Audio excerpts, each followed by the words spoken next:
ikkita o'zbek Polshadan Portugaliyagacha bugun bizning 60-kunimizda o'rtoqlar. Hozir biz nimaga 500 kilometr mashinada keldik? Men sizlarga sababini tushuntirib beraman. Qaranglar.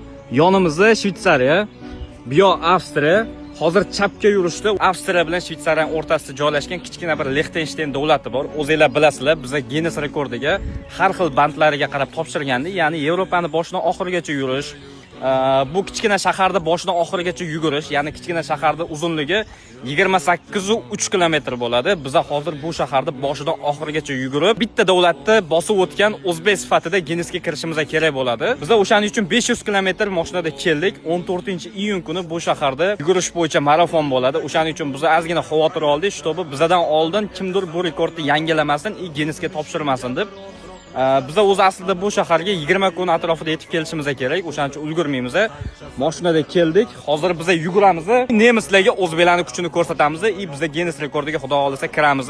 Sizlarni albatta poddershkalar, duoinglar bilan O'zbekiston. Bizda hozir yomg'ir boshlanadi o'zi, lekin biz yomg'irga qaramasdan 28,3 kilometrda yugurib, biz 59-kunimizni qayerda tugatgan bo'lsak, o'sha yerga qaytib ketishimizga to'g'ri keladi. Amir Temur Jaloliddin Manguberdi avlodi nemislarga qanaqaligimizni ko'rsatamiz. O'zbekiston olg'a.